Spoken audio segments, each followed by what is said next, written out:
We're going to have live reports from our correspondents spread out across the path, all excited to share this event with you. Some recognizable locations in between: the Indianapolis Motor Speedway, home of the famous Indy 500, and then also Niagara Falls, where officials expect up to 1 million visitors. Look at our team there waving at you. Happy to see you guys, and we'll hear from you soon. Okay, so again, we will hear from those correspondents, but also on our broadcast, a live interview with astronauts on board the International Space Station. Sarah's already ready. So excited. She's ready, because that's going to be obviously a unique place to witness today's celestial event, so we'll talk to them about that. We're also going to explain some of the science NASA will conduct during the eclipse and why that's important to you. And if you have questions about today's cosmic alignment, use the hashtag Eclipse to send those in wherever you're watching us. We already have some questions from some kids. Excellent. And a celebrity. I can't wait to surprise you with who that is. All right, in addition to NASA's Eclipse event here, there are plenty more in communities across the country. So why don't we take a look at some of them now?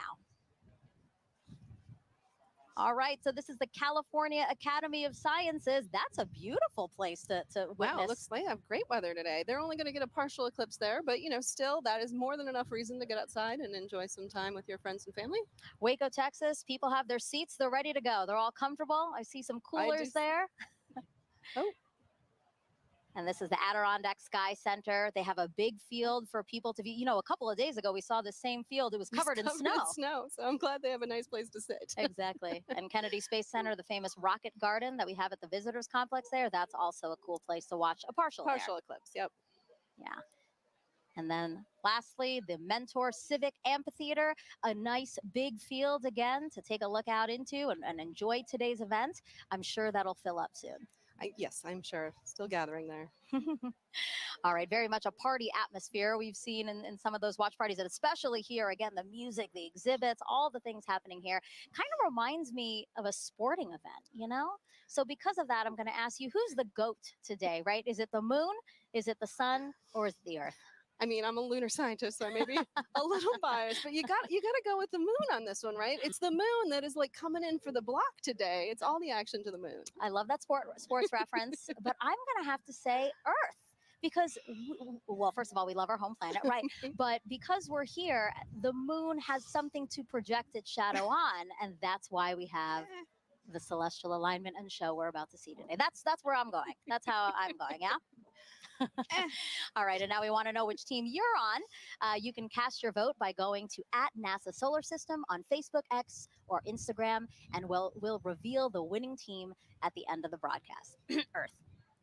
The moon shadow will only be over land for about 1 hour and 28 minutes today, moving at an average speed of about 1,900 miles an hour. Keeping track of it for us is NASA's James Traley. Yeah, thanks so much, Megan. I'm going to have to go with option number 3 there, the sun, because it gives us the energy for us to thrive here on Earth. And speaking of energy, it is bustling here at the Kennedy Space Center Visitor Complex. I'm coming to you from our new Gateway exhibit, where we today only have a partial eclipse, but still super excited to be tracking all of today's events live with our Eclipse Explorer. This right here is a fantastic tool that was developed by our friends at NASA Goddard Science Visualization Studio. They put this tool together for us to track the eclipse down to the exact second. If you wanted to get an access to this yourself, get a feel for how this is going to look in your neck of the woods, you can go to go.nasa.gov/Eclipse Explorer, and you can track where your city is going to be, your zip code, by punching it into this little box here. It's going to snap right to your location and give you some key stats. You just saw Cleveland there, so I can bring them up here. Cleveland is expecting peak totality here to start at 3:13:45 to be precise, local time. They've got a time of totality of 3 minutes, 49 seconds, plenty of time to really sit back and bask in their moment in the fully eclipsed sun. I'm going to be tracking all of this all throughout the afternoon for you to make sure that you do not miss a second of this coverage. Even if you're outside of that path of totality like we are right here, more than 99% of the U.S. is going to be able to see at least a partial eclipse. Some places are already experiencing, you just saw that footage from Mazatlan a little while ago. They are already experiencing a partial eclipse. And as always, if you are in partial, be sure to wear proper eye protection to protect your vision so you can safely enjoy today's fantastic celestial event. Plenty of awesome stuff coming up. We're going to keep a keen eye on that weather. Cleveland's looking nice and beautiful, very clear skies. Megan, back to you. Thank you, James. And joining us now is Dr. Bob Lehman, a heliophysicist at NASA's Goddard Space Flight Center. Thank you. It's great to have you here. Thank you very much. So talk to us. Today's total solar eclipse, it's going to look very different from what we saw 7 years ago, right? It is, right. The sun is going to look, the solar corona is going to look very cool today. It's going to look cooler than it did last time. And I mean cool in the sense of wow.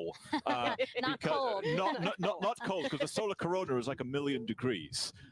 But compared to last time, was close to the solar minimum, the minimum amount of magnetic activity on the sun. There's this 11-year or so cycle, and 2017 was closer to minimum, and 2024, April 2024 is pretty much close right to the maximum of that. So we're going to see the maximum amount of dynamism, of activity, and it's going to look, you'll see rays shooting out. And does that increased activity mean that we have a chance for new discoveries today and increased science? Sure. So in addition to other science that will be done because of the eclipse, just greater activity levels means that we have more chance to see what the sun is going to do, increased radiation levels, increased activity, eruptions that will affect the Earth. So how does that affect the Earth, and how do we study those effects? What do we have, the tools, the assets to study those effects? Sure. So we call the whole general thing space weather. So we get increased radiation, or what we call coronal mass ejections, chunks of the suns that blow off and hit the Earth. And those affect things like power grids and radio communications and GPS satellites, all of which are everyday real implications for that thing that's 93 million miles away. And how do you feel? You're a heliophysicist. This is kind of like your Super Bowl. Pretty much, yeah. You are not the first person to say that to me today. and are we right? Pretty much, yes. I mean, this is it. I mean, 7 years, and I like to say there's the diving, trying to reach the goal line from the Super Bowl, what, 15, 20 years ago, that was like, totality, not totality. And yeah, today is it. I'm really looking forward to it. Yeah, absolutely. And we will have a whole bunch of fun here. Yeah, again, eclipses are a unique opportunity to really study the sun and how it affects us. So I know that, again, your fellow heliophysicists, and really across the disciplines of science, I know that today is really special for a lot of people. It is, yes. Thank you, Bob. I really appreciate you being here. Thank you so much. All right, it's time now to check in with our first team along the path of totality. Here is Tahira Allen in Kerrville, Texas, a city so lucky it gets a solar eclipse twice in a single year.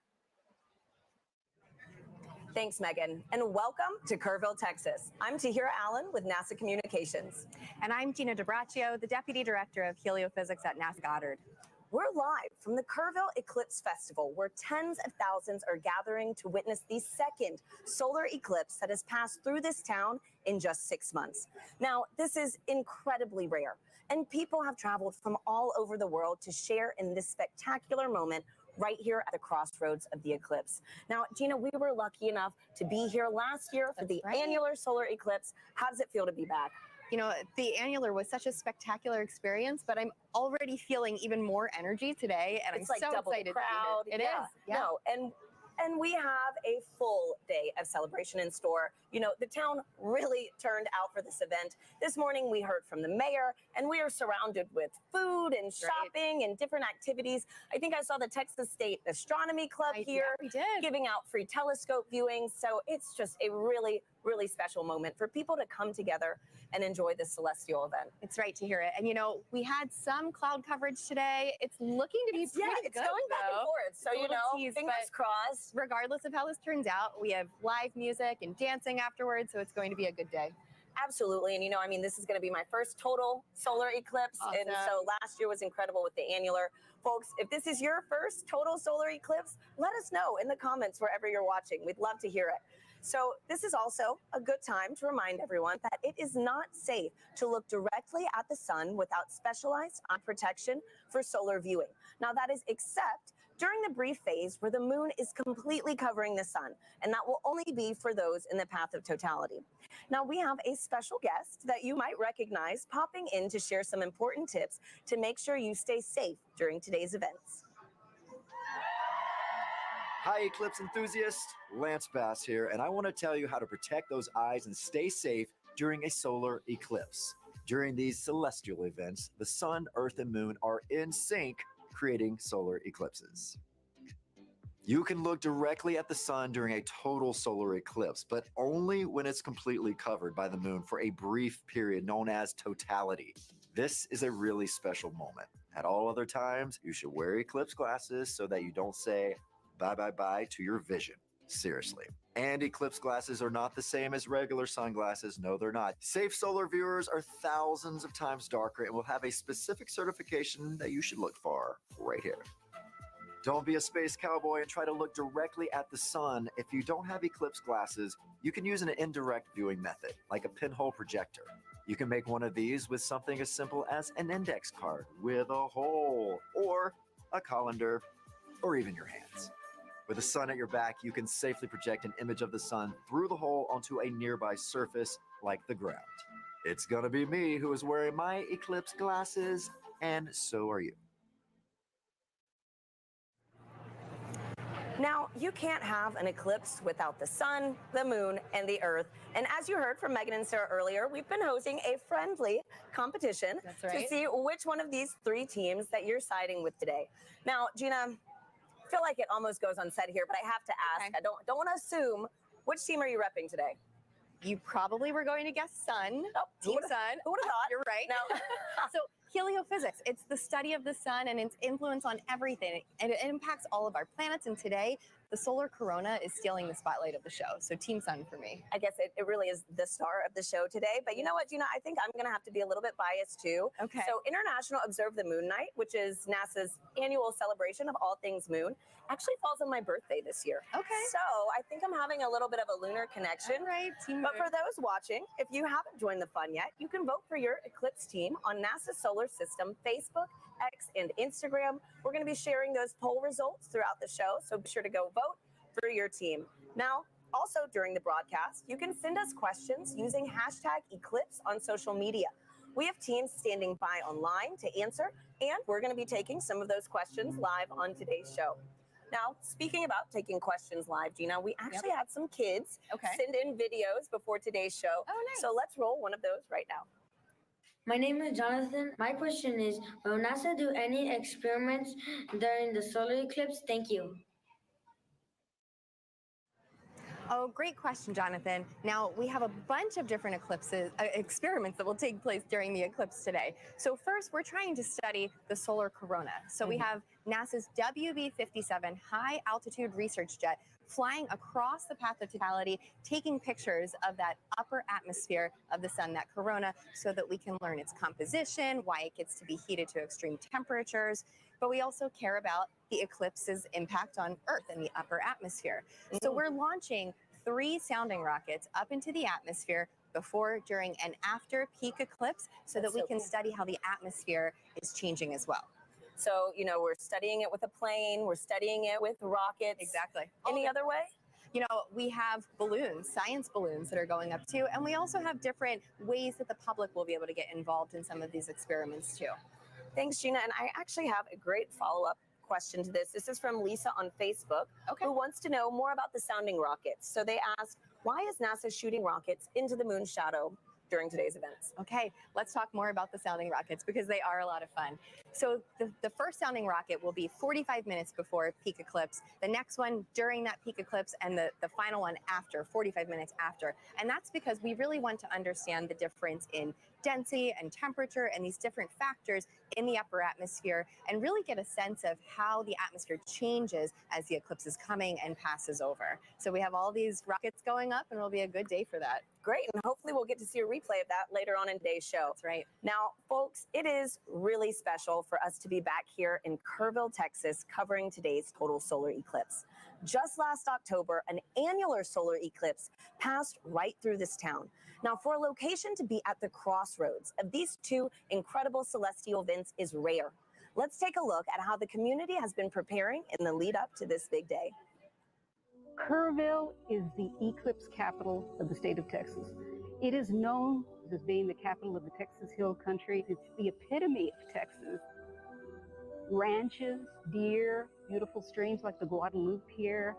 Kerrville is very welcoming. It's a wonderful community. Tight-knit, small, It has about 25,000 people. Kerrville is blessed to be in that special square, the annular eclipse in 2023 and the total solar eclipse in 2024. We're talking about crossroads, we get it twice. Two eclipses right here, right where I stand. It's statistically extraordinary. We get two in less than 6 months. Everybody's excited about it. City council, county commissioners, everybody's working diligently to be able to provide safe opportunity for the influx of people. This will be the biggest event in the history of the city, and that's why the city is preparing.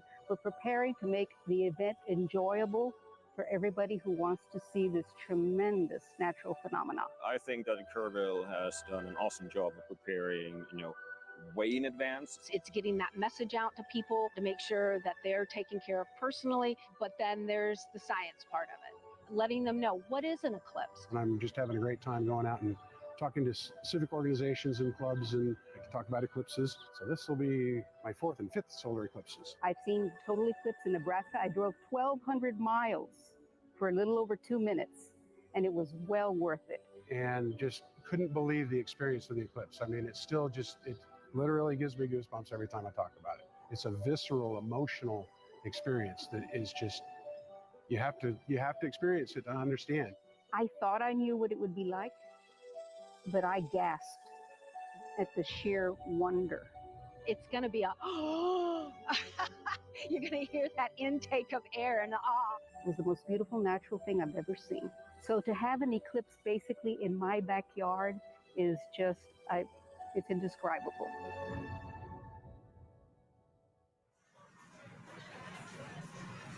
We're here now with Catherine Troach, a telescope operator with the Night Sky Network, who is giving us these high-definition views of the sun that you see in your screen right now of the eclipse over Kerrville, Texas. Kat, thank you so much for being here with us. Thank you so much for having me, and let's thank the weather for cooperating finally. Right? Oh my goodness. Thanks, Kat. And so I'm looking at the telescope feed that we have, and we have first contact now here in Kerrville. Yes. Okay, so for people who want to become an amateur astronomer, what advice do you have? Where should they get started?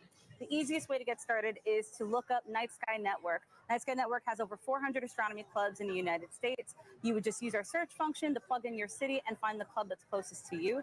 And if you don't have a club that's close to you, you can use our coordinator tips to start your own astronomy club.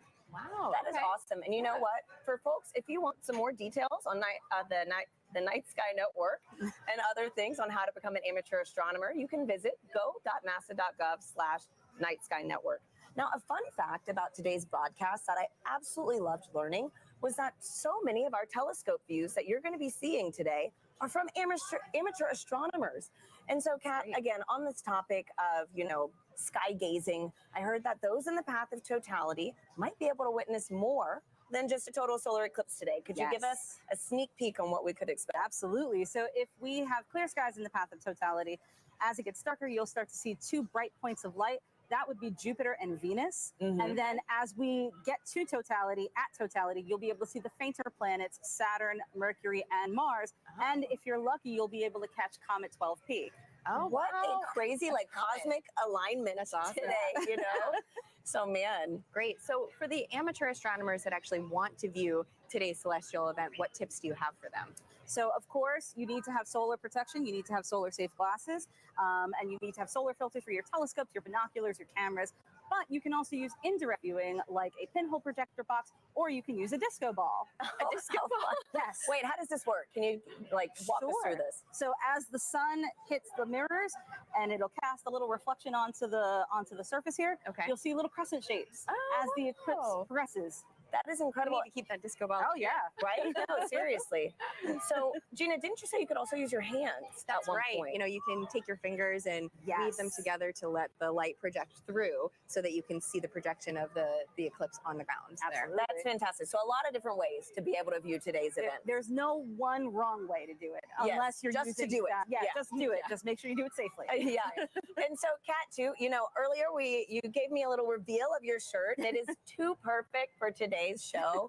Could you give our viewers a little taste? No problem. So if you know, you know. If you know, you know. Totality going on at the moment. Love it.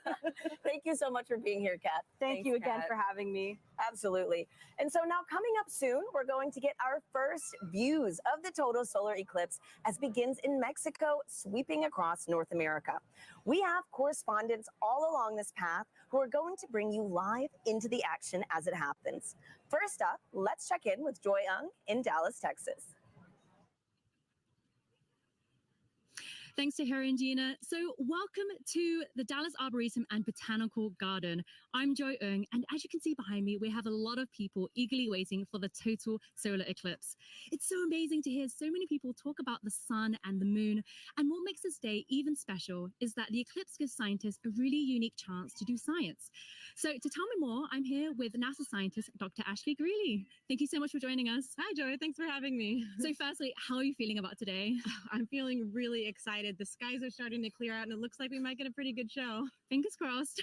So earlier in the show, we learned that today's eclipse will look quite different from the 2017 eclipse. We're going to see more structures in the sun's outer atmosphere. So Ashley, can you tell me, why is that different? Why is the sun going to look different and why is it changing? Sure. The sun goes through phases, which we call a solar cycle, that last roughly 11 years. And those are periods where the sun is less active and periods where the sun is more active.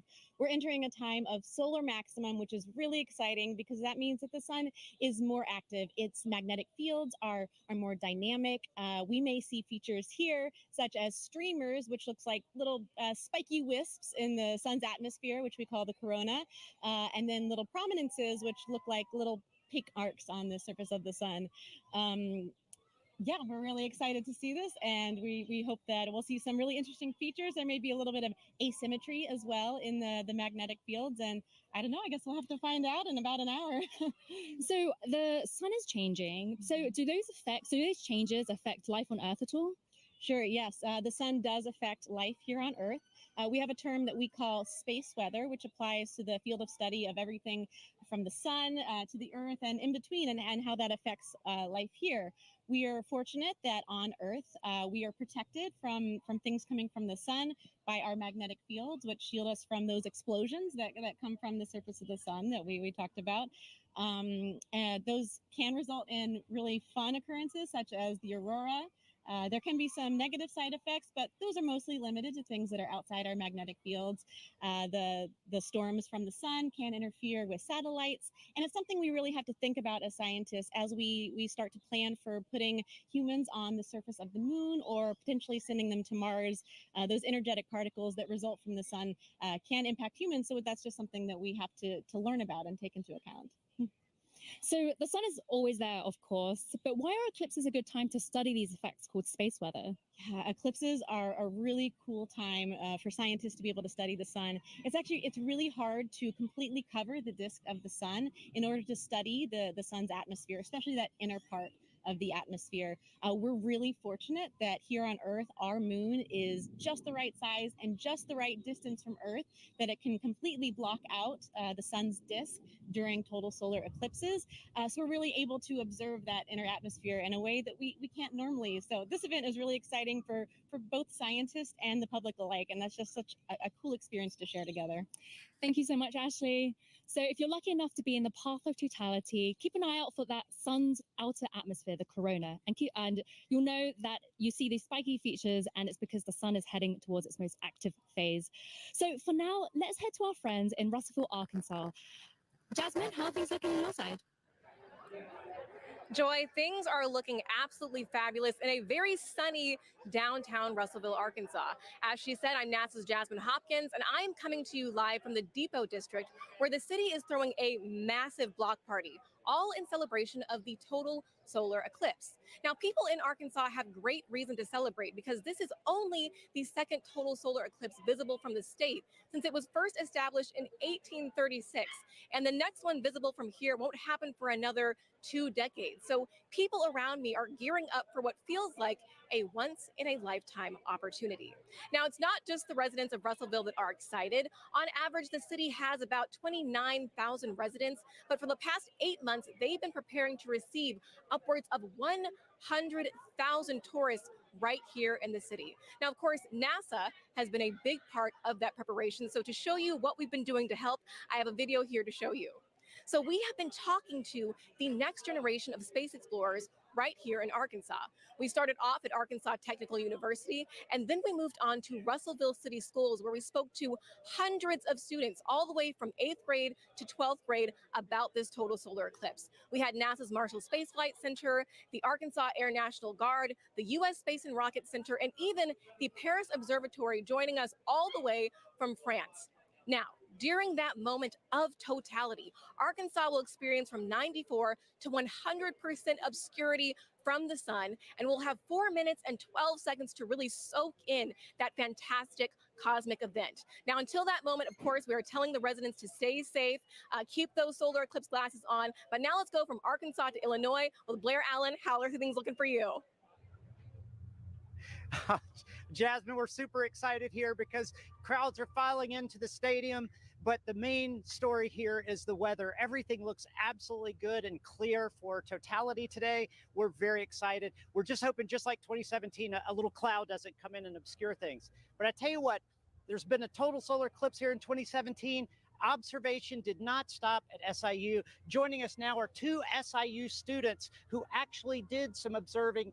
This is Callie and Paige. Now, Callie, I know that you guys went to Australia in 2023 and you observed the totality using an interesting technique. Can you tell us about that? Yeah, so when we were in Australia, we used a sun funnel to view it. And what it does is it projects basically what the telescope is seeing onto a film. And so a sun funnel is just basically a funnel with 2 hose clamps and rear projection film.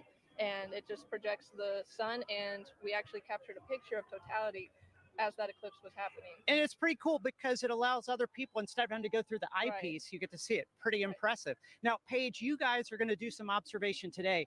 What are you set up for here in Carbondale today? Yes, so we have 2 telescopes set up with the sun funnels for viewing for a select view of the public. And right now we're pointed at the sun and we're excited to see totality. Now, what are your odds on good weather?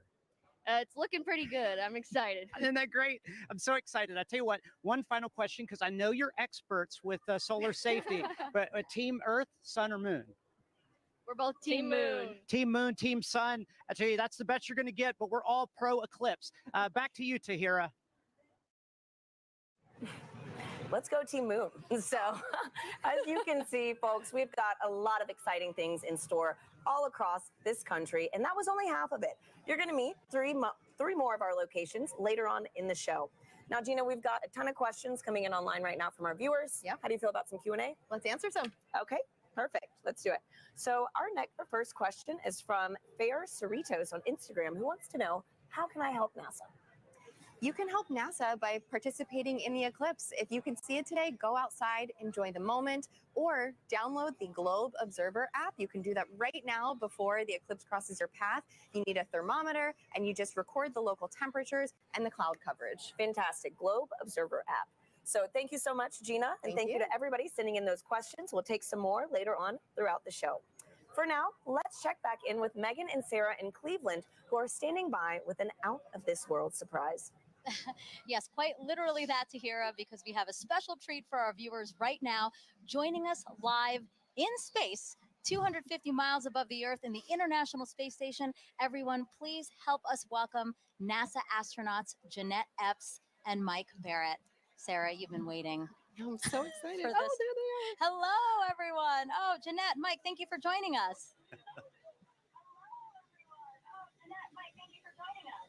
It's a pleasure to join you guys, and I hope everybody appreciates NASA scheduling this eclipse to bring the world together. Yes, thank you so much to NASA, and thank you so much for joining us. Now, you guys will have 3 opportunities to view the moon's shadow over North America, and that last pass will give you guys the best views. And we hope to also share those live views with everyone here on this broadcast around 3:30 p.m. Eastern Time. Now, Jeanette, I have 2 questions for you. Are you looking forward to being one of the few people seeing today's total solar eclipse from space? And 2, I know your crew member, Matt Dominic, will use a camera with a solar filter to photograph the sun being eclipsed by the moon. Will you also be taking photos of the celestial alignment?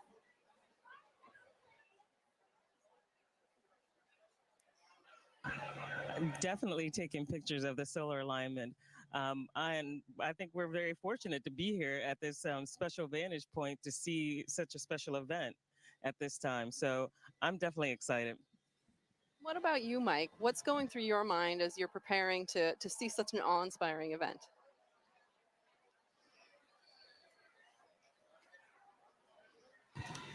Well, admittedly, I'm a bit of an eclipse junkie.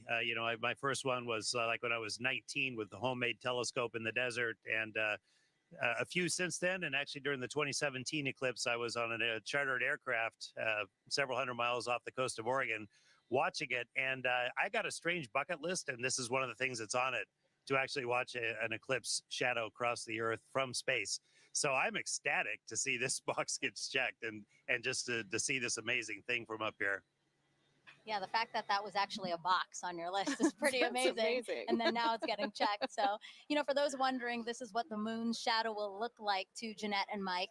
We're going to show you video taken from the space station of the total solar eclipse in 2017. And you can clearly see the shadow moving across the top of your screen there from left to right. We actually sped up the video so you can see more of that transit. This would look a lot slower to them, but really cool.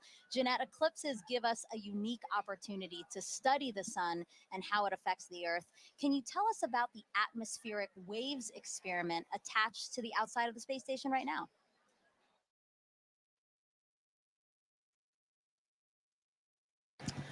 Sure. We have an atmospheric wave experiment that's going on now, and what it looks at are these atmospheric gravity waves. And these waves transport energy and momentum up through the climate system. So with the imager on the atomic wave experiment, we're going to look at how these atmospheric gravity waves impact our Earth's climate, how it can impact our space and global and all of our comms, how it can affect our navigation system. And so over the next 2 years, researchers will use an infrared imager to look at the global distribution of these waves as well as their characteristics.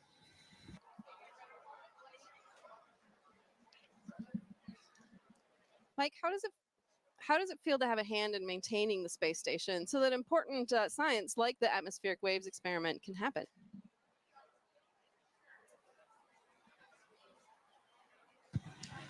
Well, of course, the main reason we're up here is actually to conduct that science. We maintain the station to keep this platform what it should be, what it was built to be, which is a vibrant laboratory, which covers so many different disciplines on the inside and the outside, like the gravity waves experiment.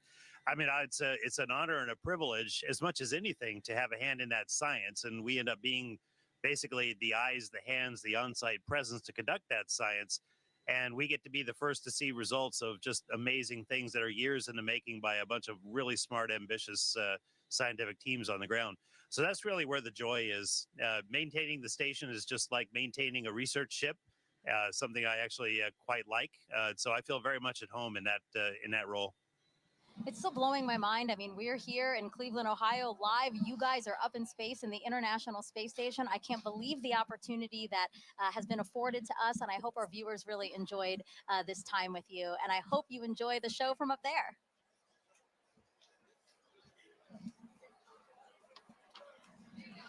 All right. We have, but we do want to close by saying, first of all, we really enjoy being here, but everybody stay safe. And use the simple means to protect your eyes as you look at the eclipse, as Jeanette and I are modeling here, which makes us blind as a bat on the inside, but solar protected on the outside. So we encourage everyone to do the same.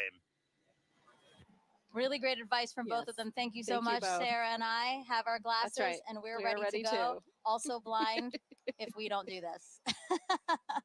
All right, again, Jeanette, Mike, thank you so much. And we actually have some time to take questions from the audience. We have hashtag Eclipse. That's how you can send questions to us. So let us take a video from another curious kid we have watching. Hi, my name is AJ. My question is, why will we not see a total eclipse in California? Thank you. That's a great question, Adrian. So we only a precious few today are going to get to see a total eclipse because the moon is so much smaller than the Earth. It only casts a very narrow shadow. But still, even in California, you're going to get to see a partial eclipse, and that is still a really cool event. So I do encourage you to get out there and see it for yourself today. Yeah, absolutely. So again, hashtag Eclipse. Wherever you're watching us, drop that in the comments, and we'll try to get to as many questions as we can on the show. Okay, so we have obviously people celebrating with us online and at events across the country. So why don't we check out some of those events again now? Waco, Texas again. People look very, very comfortable in their camping chairs and spread out on picnic blankets. Yeah, look like they're having a good time. Yeah. A few clouds. A few clouds, but again, they have some time there before. Kennedy Space Center, they will see a partial eclipse. We have some people walking around the Rocket Garden. Oh, it looks like they have beautiful weather there. California Academy of Sciences, yes, they do. They have clear skies. We're very, very jealous over here. And then the Mentor Civic Amphitheater that's starting to fill up. Exactly. There were fewer people when we checked in ago, but now lots of people there and lots of people at the Adirondack Sky Center. I wish I could wave and say hello. They look like they're getting ready for some stuff though. Yeah, absolutely. They got a Again, the little time to snow wait. cleared out because Yeah. there was snow over the weekend, but now it looks like a beautiful, probably still crisp day there for them. Okay, and now we're back here with astronaut Steve Bone, who's looking around, taking in the sights, Steve. I am. see. It's just an amazing amount of people. It's really cool to see. Yeah, it's really- absolutely. you can feel the energy. And It's it's really beautiful. cool that you're here. So Steve is here because, you know, obviously, as we've been saying throughout the show, you really should have these glasses to safely view the eclipse. But if you don't have glasses, that's why Steve is here. So Steve, I see that you brought some supplies for us. I did. I have a little bit for everybody. We'll see how we can do here today. All right. So this is like a pinhole viewer. And so it's basically a pinhole camera. I don't know if you ever had to do that when you were a kid, is make a little camera by basically poking a hole in a piece of paper. Okay.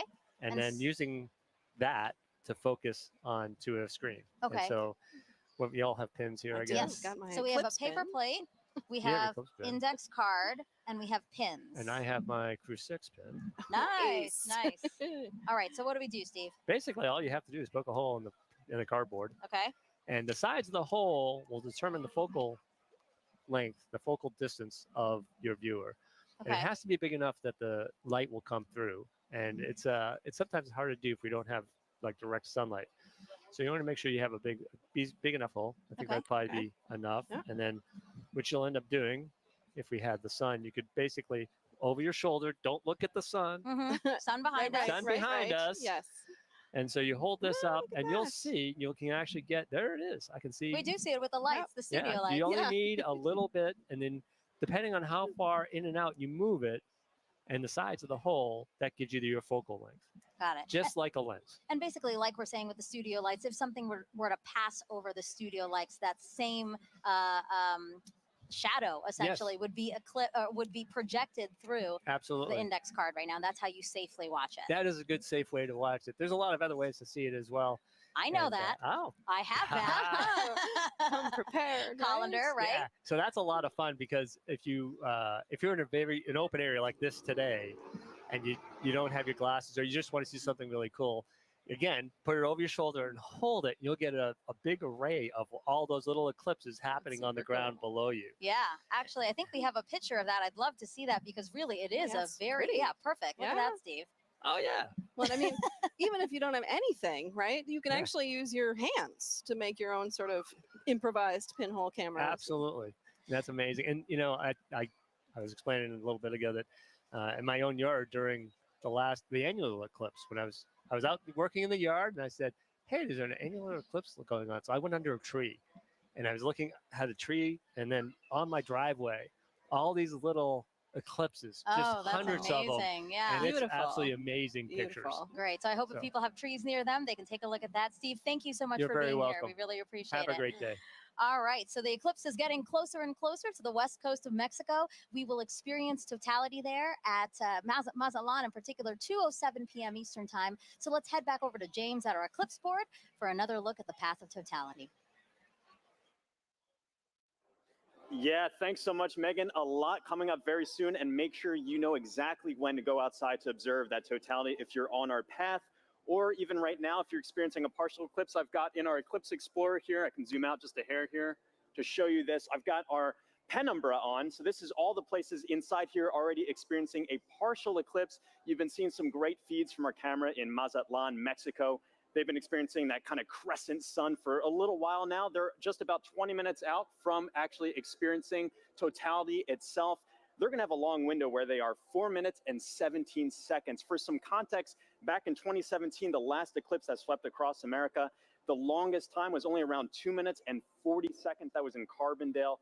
This time around, some very long times, just a little bit northwest of Torreon, Mexico. They're going to get upwards of 4.5 minutes. A lot of time to really observe it, but just make sure that you know when to be outside. And as always, access that tool at go.nasa.gov/eclipse explorer. This is going to keep moving on. You see this little thing. I have this actually running in real time. This is our shadow of totality. This is going to continue to move further and further to the northeast and actually make landfall in just a few moments in Mazatlan, Mexico. As you've seen all throughout the broadcast, we've got correspondents all up and down the U.S., all the way up to Maine, covering this live. Very excited to continue tracking this. Make sure you know what's going on here. But for now, back to you, Megan. All right, thank you, James. So now let's introduce you to more of our correspondents along the path, starting first with NASA's Lauren Ward, standing by to show us what's happening in Indianapolis, Indiana. That's right. Thanks, Megan. We are at the Indianapolis Motor Speedway in Indianapolis, Indiana. It is a gorgeous day. Behind me, I have over 50,000 people here to spectate today. Today, we are waiting for a spectacle that is of a celestial kind. Of course, this is most known for the Indy 500, but we are waiting for something a little bit special today. With me, I have the 2016 Indianapolis Motor Speedway winner, Alexander Rossi. Good to see you. Good to see you. Thank you so much for having me. It's great to have you. So the Helio Big Year is a celebration of sun science and how the sun touches everything, including IMS. So tell me, the track when you're doing a qualifying round is about 4 minutes long, which coincidentally is the length of totality. So tell us, what is it like being on the track?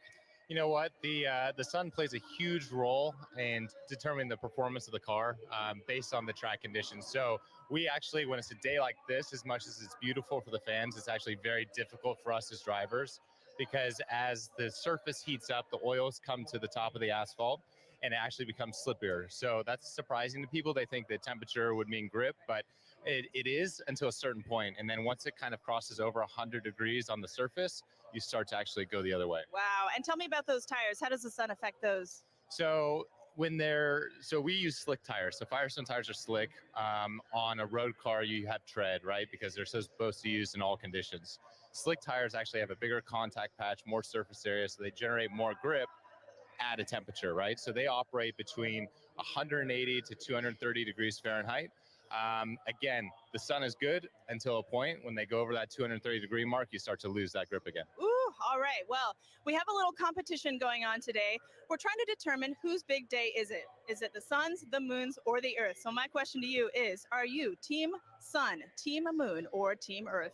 That's a hard one, but I'm going to go Team Earth. You know, I just think we're so lucky, especially today with the people that are around us here to be able to witness what we're about to see. Go Earth. Go Earth. You heard it here first. All right, guys, thanks. We'll be back here. Daryl in Niagara, over to you. All right, thank you very much, Lauren. Just 500 miles northeast of you. We are here at Niagara Falls, right next to the Niagara River. This is a special location for a lot of people because it is a once-in-a-lifetime opportunity to see a natural wonder set against a celestial one, the solar eclipse. And so let's talk first of all about the natural wonder. And it all starts right here. Look at this massive river and the amount of water that's moving through here. 500,000 gallons of water, 500,000 bathtubs actually going over the falls at every 60 seconds. It's tremendous, the flow here. It interacts with the air, it hits the rocks, and it also, you know, it flows up a mist column that is omnipresent. This is always here. So one of the things that eclipse watchers want to see is, how does it interact with the light? Will we have a pink rainbow because only prominences from the sun will be seen and they're pink? We'll have to see about that. One thing we do need is a little bit better cloud clearing around here, because we do have some cloud cover. But that's okay. People who have gathered here are excited and they're hopeful that it will clear. Who's here? Well, I want to show you our camera from about 500 feet away. Look at all my friendly eclipse watchers. Are you guys ready for an eclipse? Yeah! Whoa, I love the energy. We could use this energy to blow the clouds out of here. As our camera backs out, you're looking at Terrapin Point, and this is the lawn here. It's roughly the size of a football field, and everybody who's here, a lot of people came in at 6 a.m. this morning. They currently cut off the park from anybody from coming further into Goat Island here. So this is the max capacity that we're at right now. It's that popular. Over to the other side, our friends from Canada. Look across the river gorge, about 1,000 feet away. Niagara Parkway is lined with people. So it's a beautiful shot over there, and we really appreciate our Canadian friends who have joined us. Now, this isn't just about the solar eclipse. We've been here for the past week, and we were at locations all across Niagara Falls, 12 to be exact. Take a look at this video. Crowds of people packed the Niagara State Park Welcome Center, where Commander Munikin Campos, the mannequin who flew around the moon during the Artemis 1 test flight in 2022, was on display. Our partners at the Canadian Space Agency sent kids virtually to space all week long. And NASA experts from the Kennedy Space Center gave presentations and talks at places like the Niagara Aerospace Museum and libraries across the area. The outreach was a huge success, with thousands of people participating in the events and passing through our exhibits. We just want to thank everyone who came out to see us at all our locations, and we hope you left a little inspired about space exploration and a little wiser about all NASA's missions. Okay, coming up, we've got a very special guest for you who's going to share the eclipse with us, CSA astronaut Jeremy Hansen. He's going around the star today, the moon. Not the star, the sun, the moon. The star of the show, I should say. He's going to be here. He's interacting with the public. We're going to get his thoughts on Totality along with everybody else who is here. And we're pumped and excited. Right, everybody? We ready for an eclipse? You can hear the excitement. All right, now I'm going to send it 800 miles to the northeast to my colleague, Angelique Herring, who is in Holton, Maine, where I hear you have some pretty good weather. Hello, Daryl, and welcome everybody to Maine. That's right, we do have some great weather. We are here in Maine, and actually we're about 3 miles away from the Canadian border, and also about the last stop on I-95 North. So we're the northmost spot for today's eclipse broadcast, at least in the United States. And so hello from way up north.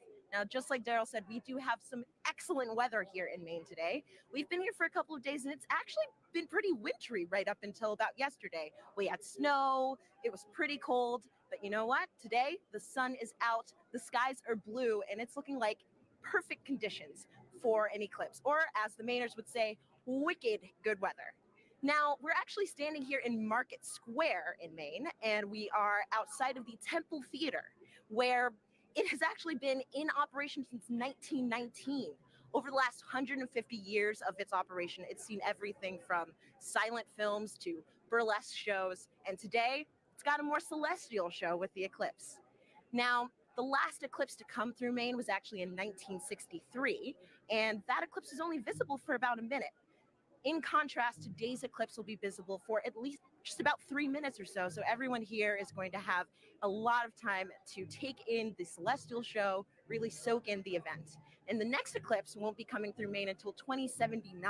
So makes a lot of sense that we've got a lot of people here really excited to see this once in a generation opportunity and event. We're all excited. I know everybody here is excited. So we'll be here waiting for the moment that we've all been waiting for, the eclipse. With that, back over to you, Megan. Hey, thank you, everyone. It was really cool to see everyone along the path of totality. You can tell we're covering a large swath of land because everybody's in different kind of attire. You know, you have short sleeve shirt somewhere, and then you have like Daryl, who it looks very, very cold, and he does have some cloud cover. So I hope that it does kind of clear out for him. I feel like we've covered all of those levels of weather over the last day and a half. That's true here in Cleveland. So, but it's looking nice now, so that's great. And actually, if you were watching our screen here, we just had a view of the eclipse in Mazatlan, Mexico. In about 10 minutes, that's when we'll start seeing totality in that area. And in that time, the U.S.'s top doctor is encouraging everyone to try and watch the celestial event for our physical and mental well-being. Hi, everyone. I'm U.S. Surgeon General Dr. Vivek Murthy. I'm thrilled to be joining you today as you gather to experience a truly awe-inspiring event, the last chance that we'll have to see a total solar eclipse in the contiguous United States for the next 20 years. The sun is a universal source of light and life. It contributes to our physical, mental, and emotional well-being, and it unites all of us. Today, no matter where you're watching from, whether it's along the path of totality or a partial solar eclipse, you are sharing the experience with millions across the nation. And moments of connectedness like this truly matter.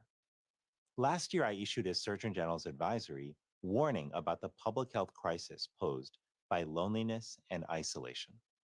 I shared that our connection with one another is a powerful force that can help protect against the damaging physical and mental health impacts of loneliness. What better reason is there to come together with friends and loved ones than to share a once-in-a-generation experience like the solar eclipse?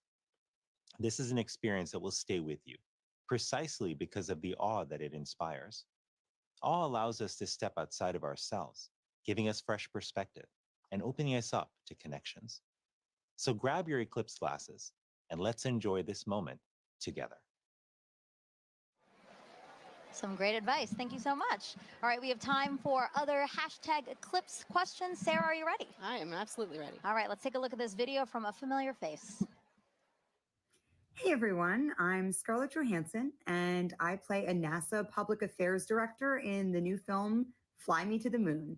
I hope everyone is safely enjoying today's eclipse. I actually have a question about the moon for NASA. So during a total solar eclipse, I've heard that craters and features on the moon play a role in what viewers see on Earth when the moon blocks the sun.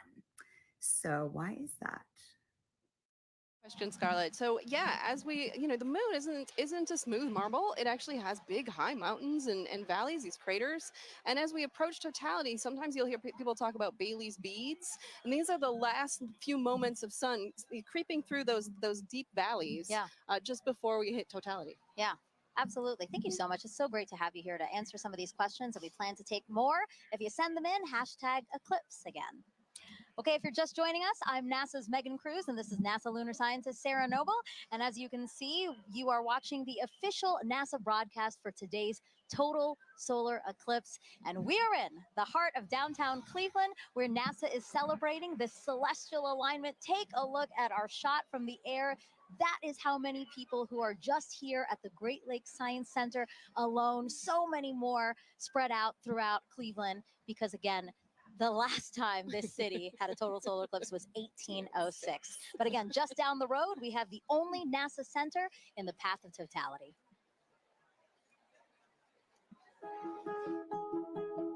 When it comes to NASA, I think a lot of people initially think of rocket launches in Cape Canaveral or astronauts floating above the Earth in the International Space Station. But there's a lot of research and engineering and testing that needs to happen before anything can fly. And we have those capabilities: supersonic wind tunnels, microgravity drop towers, vacuum chambers, and a research aircraft hangar.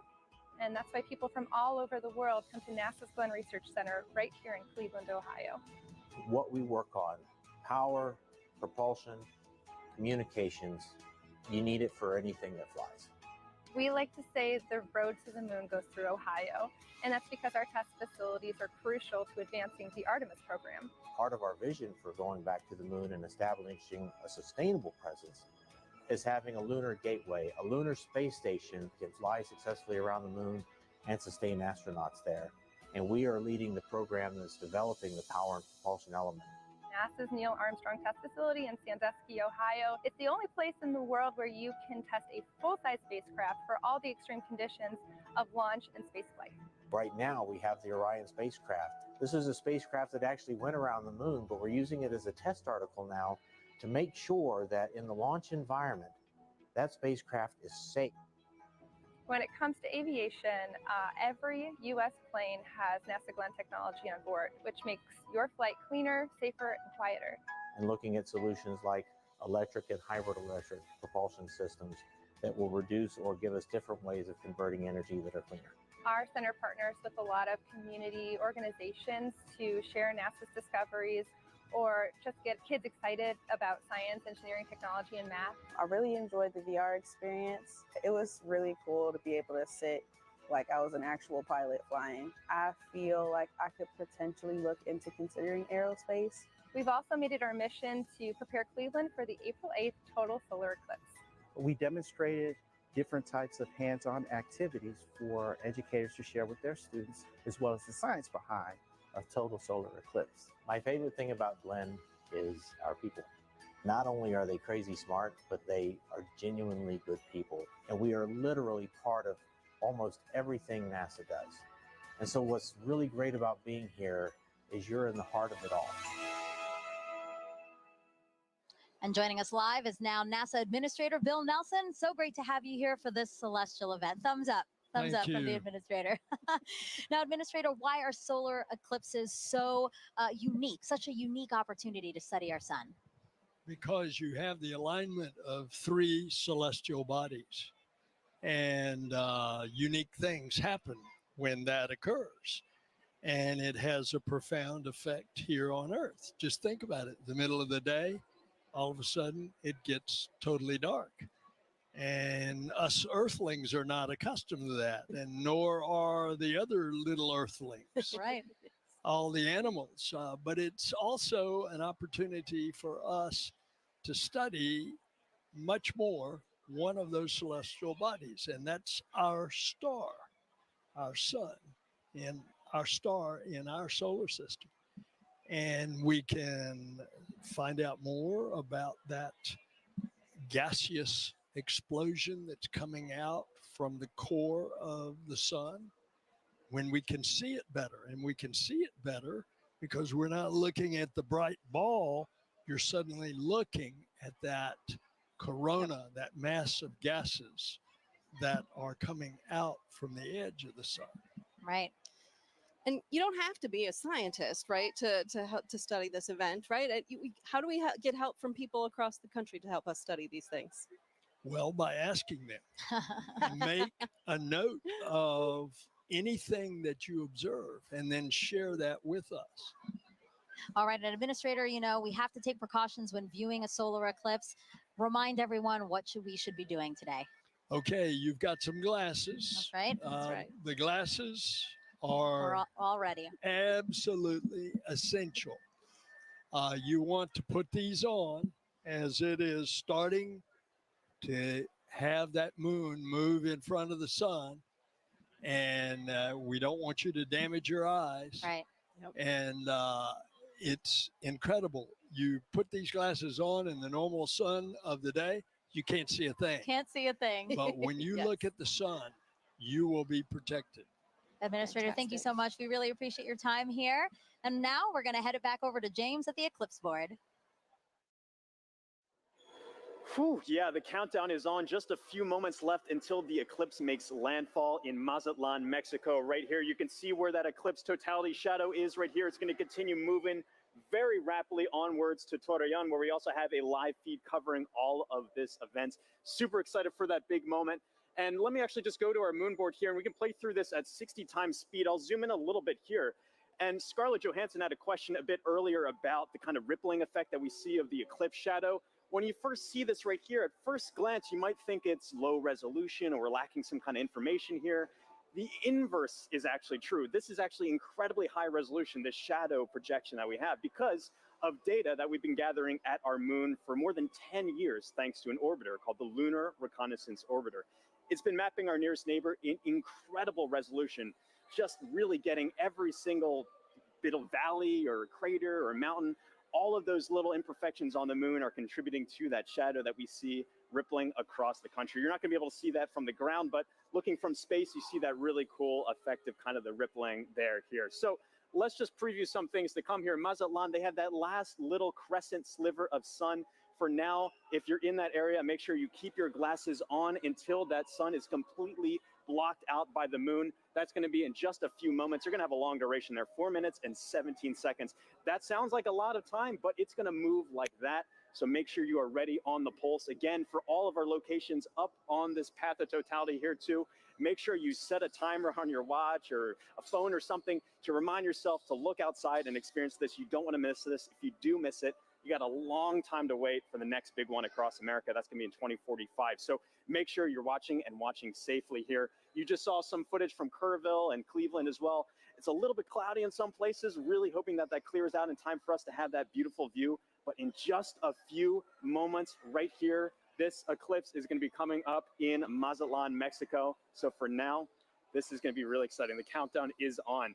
So for Mazatlan, this is the last little bit here. Again, I'm always keeping an eye on that weather. And also one little note about our tool here too. If you wanted to see, this little icon kind of previews what the expected eclipse is going to look like at that given time. All these little googly eye features are clickable, hyperlinkable. You can kind of click on that. It'll snap you right to that exact time to get an idea for what it's going to look like in your neck of the woods. But for now, the big moment's coming up. Back to you, Megan. Let's check it out.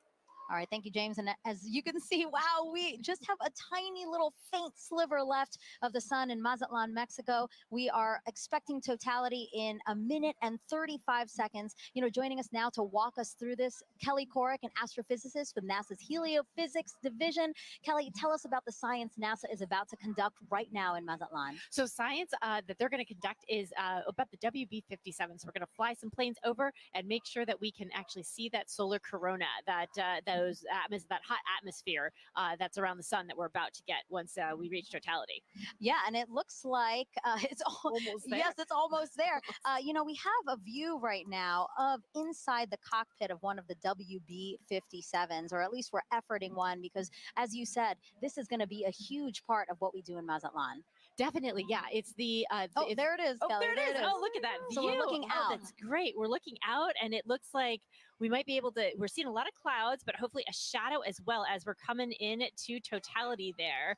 And so, yeah, so these WB-57s are carrying 3 different instruments or 3 different experiments, 2 to look at the sun and 1 to look at our atmosphere, because our atmosphere actually responds to the eclipse. And we're trying to figure out how that ionosphere, that layer of the atmosphere, actually responds to it. And you said it does look like there's already a shadow over land. You know, we also have a shot, and we'd like to pull that up now, a shot of the coast and the fact that it's already going on over. And you know what's really cool about all of this is we do have eyes all over this thing because we are collecting so much data.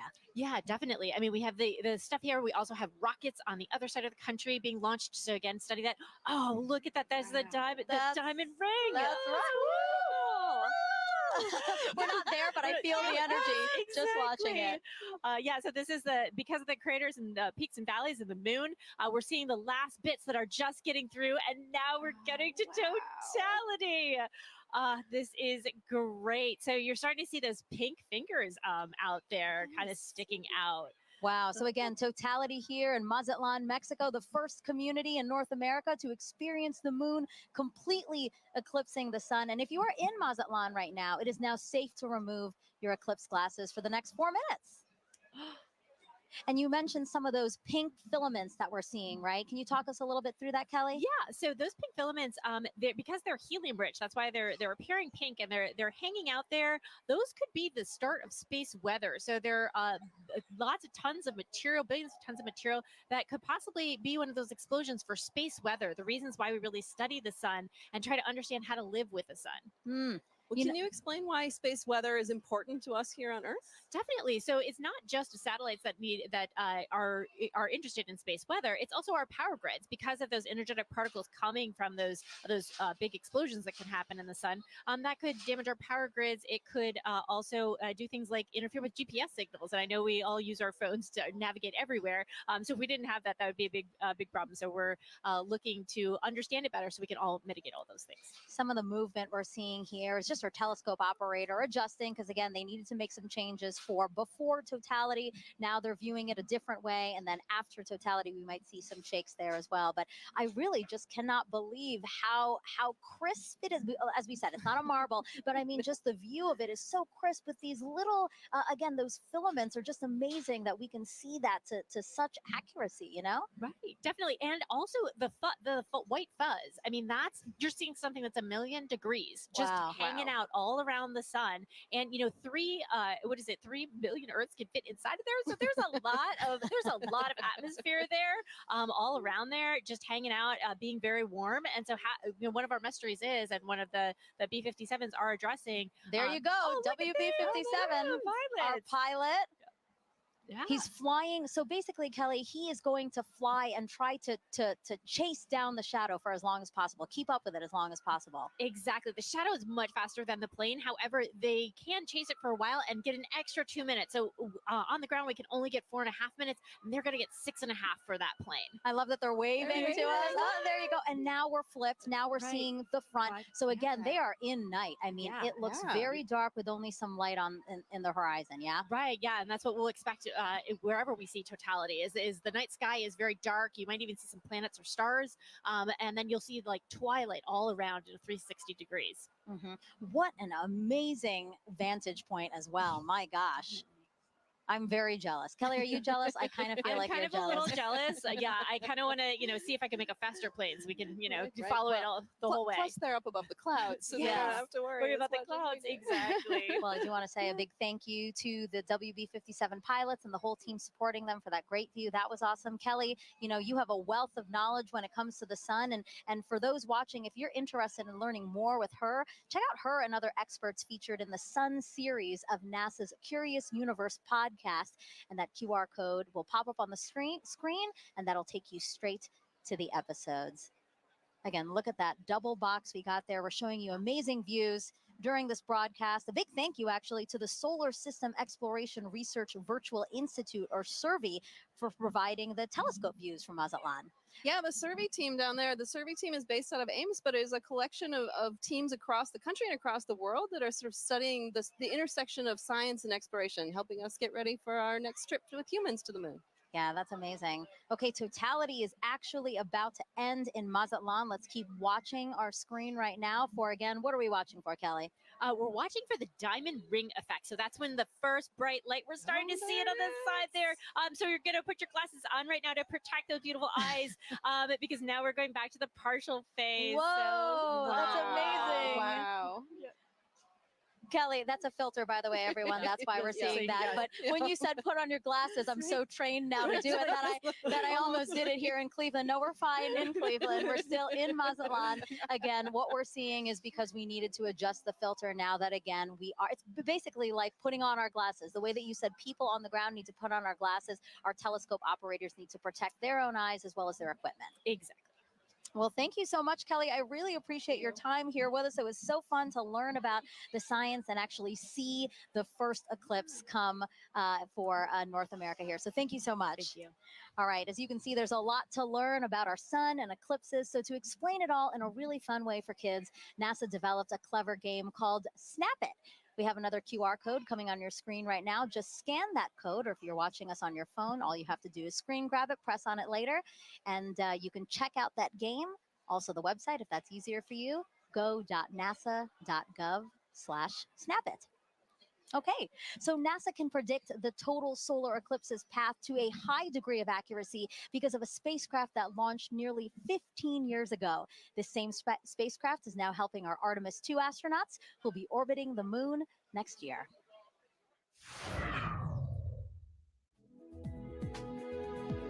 NASA's next step in establishing a long-term presence on the moon is sending 4 astronauts to fly around it with the Artemis 2 mission.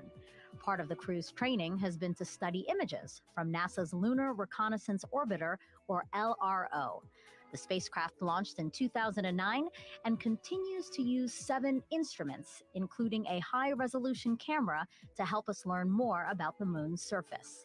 Because of LRO, we now know more about the moon's topography than any other planetary body in the solar system, including Earth. The Artemis 2 crew used LRO data and photographs to learn how to identify lunar landmarks they'll see from orbit and to seek out sites of scientific interest, like possible landing spots for future explorers. While helpful for planning Artemis missions, people back here on Earth also use LRO to predict the shape of the moon's shadow or umbra during total solar eclipses. The moon's shadow will change throughout the eclipse, depending on the lunar terrain and the elevations of observers on Earth. People may even see what looks like an arc of solar diamonds around the moon as sunlight peeks through lunar features like craters. That's a look at your Artemis Moon Minute. All right, joining us on the host desk now is a familiar face here. Oh, actually, sorry, Snoopy. Oh, I just revealed that it's Snoopy. Well, I just want to wave real quick to the crowd here at the Great Lakes Science Center, just outside of our host desk, waving at us, waving at the camera. I'm waving back at them like they can see me.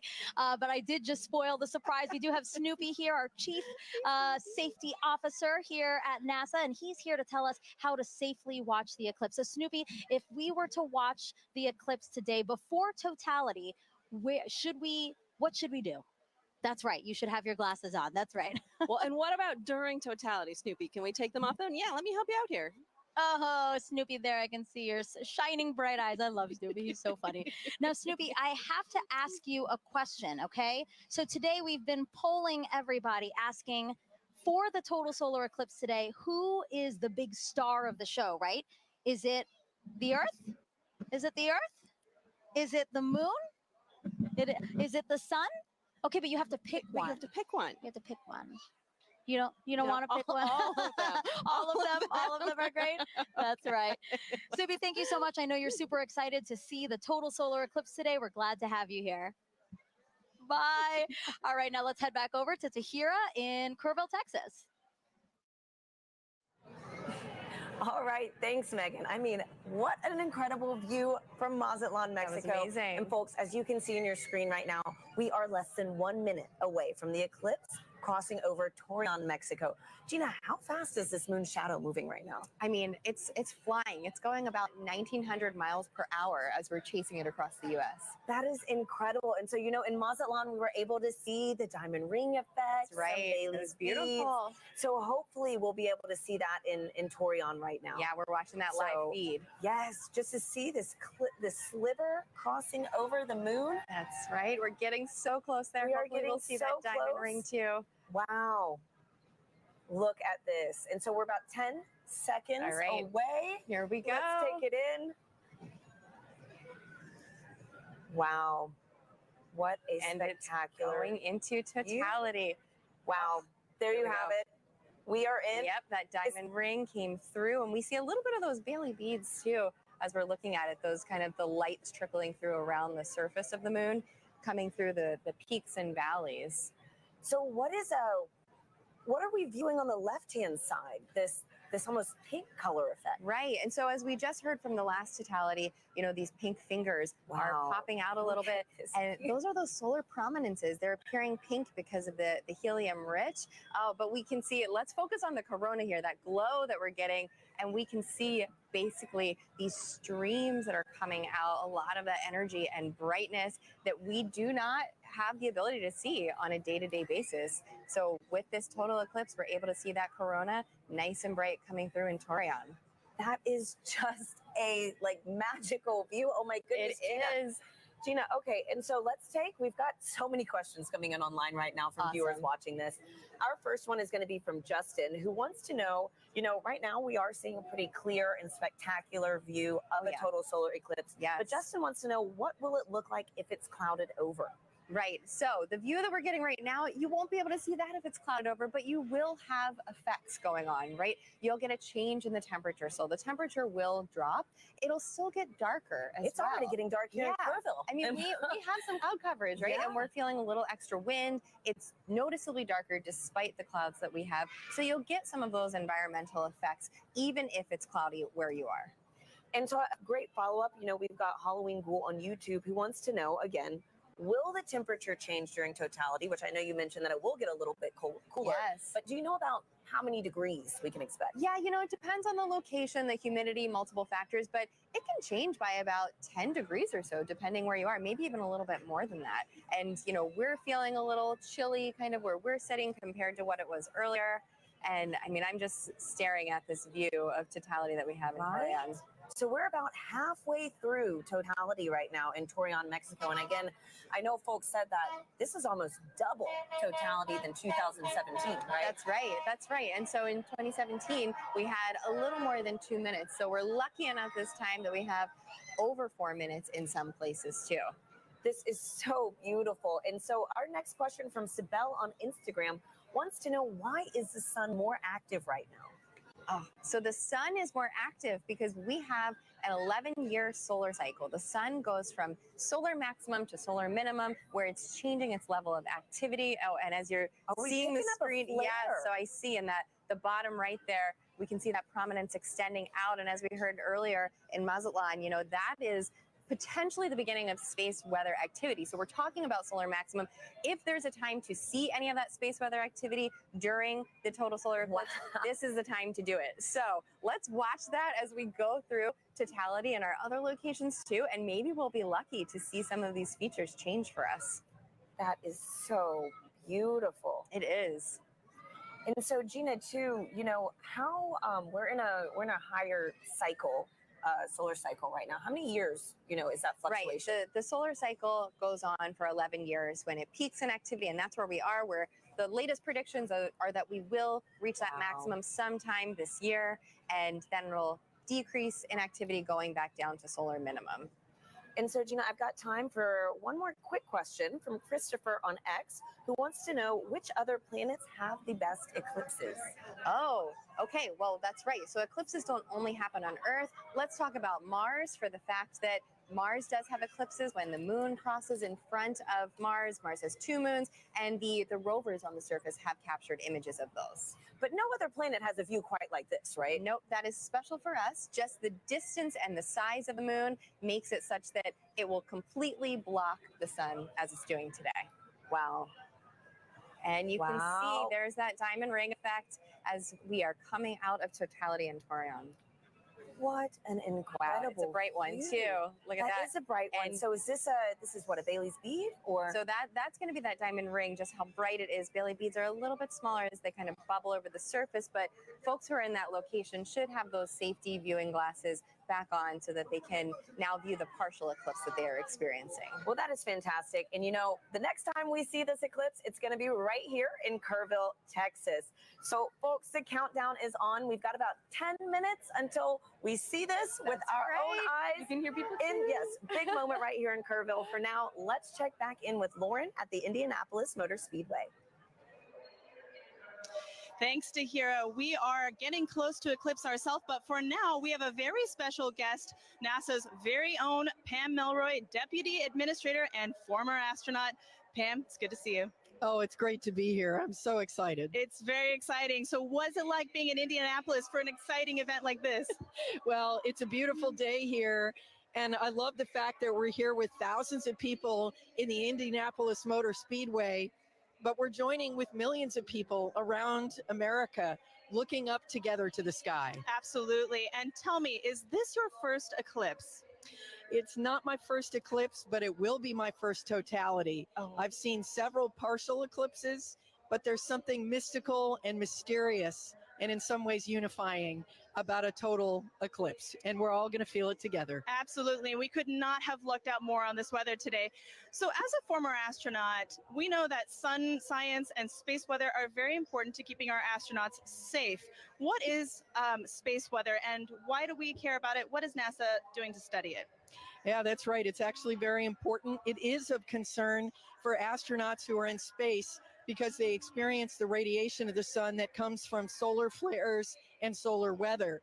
But the reality is it's also affecting life here on Earth. It impacts the upper reaches of our atmosphere called the ionosphere, which is an electrified part of our atmosphere that is a conduit for communications. It's critically important. It can even affect power grids. And of course, if you ever have seen the Northern Lights, you've seen the effect of solar weather.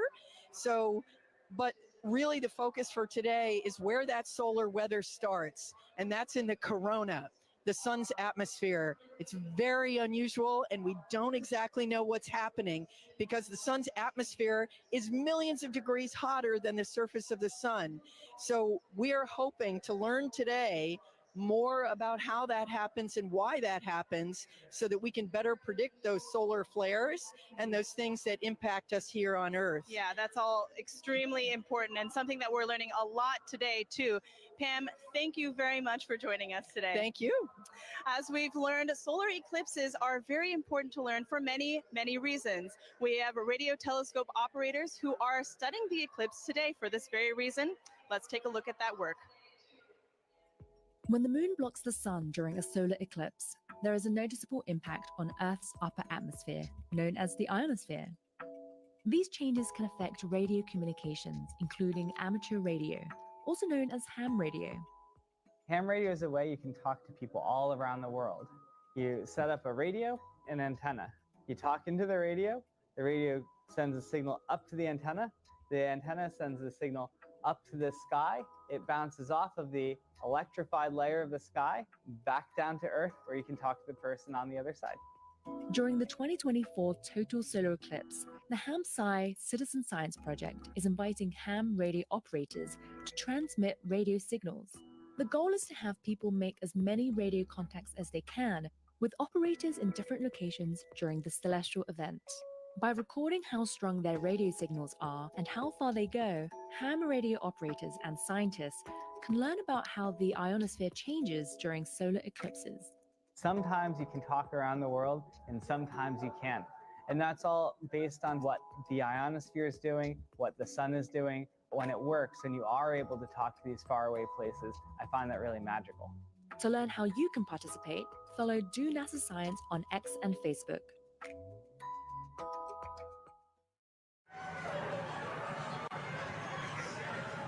And we are minutes away from the total solar eclipse over Kerrville, Texas.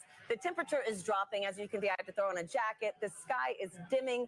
We're on the edge of our seats, and we are joined now with astronaut and commander of the Artemis 2 mission to the moon, Reed Wiseman. Reed, it's an honor to have you here. Thank you. The crowd noise, like the fact that the sun is behind the clouds most of the time and peeking out, it's so wonderful. I know.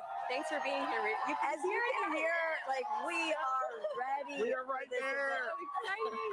So tell us, Reed, obviously everybody is excited, but have you seen a total solar eclipse before? Never a total. So I will share this darkness with you. Same. The whole crowd the first time. Wow, this is incredible. So, great. what considerations do you and your fellow Artemis astronauts need to think about when related to the sun when traveling back to the moon? Well, it's great to see Pam Melroy on your last clip, a dear friend of mine. So it was nice to see Pam's face over there. But when we're heading out to the sun, it's really radiation is our big thing that as we're heading out to the moon. Yeah. It's really the solar sun. radiation that we're most thinking about there as the danger from the sun. And the Apollo astronauts dealt with it, and we've dealt with it for a long time on the International Space Station. And we have a lot of data from the moon, from our NASA probes that have gone out there and collected. So we think we know what we'll encounter. Great. Okay.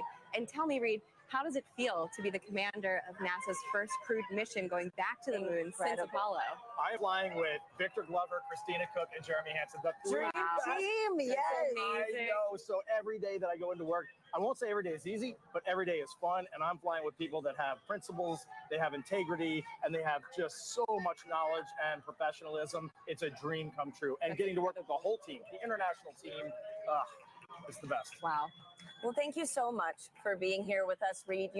Really quickly, do you have any advice for anybody that might want to follow in your footsteps one day? We always say that you have to find that job that you love, go all in on it, live your best life, be as good a professional as you can, and someday apply for the program. And we look forward to seeing your application come across our desk.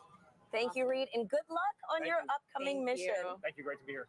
Now, if anybody feels like reaching for the stars, NASA is actually currently accepting applications to be an astronaut. You could one day travel to the moon and eventually to Mars. From teachers to scientists to even those in our armed forces, we are looking for a diverse group to take humanity farther into the cosmos. You can apply now through April 16th by visiting go.nasa.gov/astro2024. Now, timing is everything when it comes to pulling off successful science during an event like today. Let's hear from a very special guest who also knows a thing or two about perfect alignments.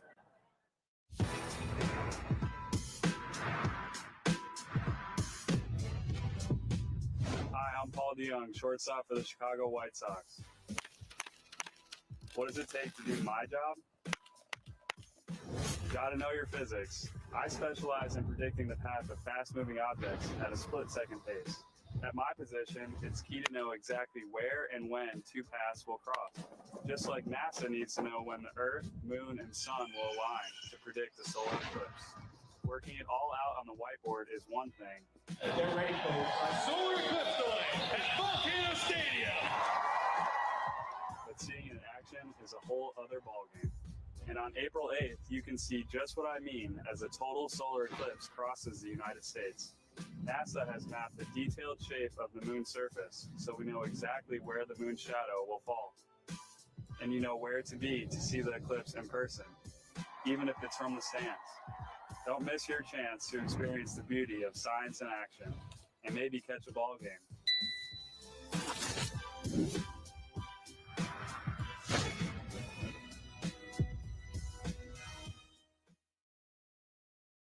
You actually can't see it. We are 2 minutes, under 2 minutes actually, away from Totality here in Kerrville, Texas, which will mark the start of our eclipse coverage across America. Now, folks, we have a little bit of cloud coverage right now in Kerrville, so we are showing the Dallas feed. But again, we're holding out hope. Gina and I are thrilled to be here with Dr. Nicola Fox, who is the Associate Administrator of NASA Science Mission Directorate. Nikki, thank you for being here. Oh, I wouldn't be anywhere else. Thanks for being here, Nikki. So tell us how the science conducted today will really impact the future of exploration at NASA Science. Oh, wow, there's so much that we're going to be doing today. We're going to be studying the sun. We're going to be studying the Earth's atmosphere and how that changes. You can see it getting dark here. And, you know, we've got these little magnetometers. They're going to be all across. We have 30 of them all the way across. I'm going to hold it up. Very nice. Love Magnetometers, and we're gonna be having these all the way across the path of Totality. And it sounds like we should go. We should get up. Oh my goodness! Let's go! Oh my goodness! Less than a minute. Oh my goodness! Wow. Okay. All right. Glasses on, Nikki. Yes. Yeah, or glasses no? on, but we're about to get. Yeah. There's some cloud there's coverage. some cloud coverage. It's trying to peek It out. is trying. It is trying. It is trying. It is Windy getting for dark here. The wind's picked up. You could actually see the birds started flying in a very weird pattern a minute ago. Good point. Come on, clouds. Everyone's wow. screaming. Yes. You know, I might have to switch to Team Sun. Come on. Oh my goodness. We're there. We're nearly there. Okay. Here we go. Wow, the crowd is counting down. Wow. Yes.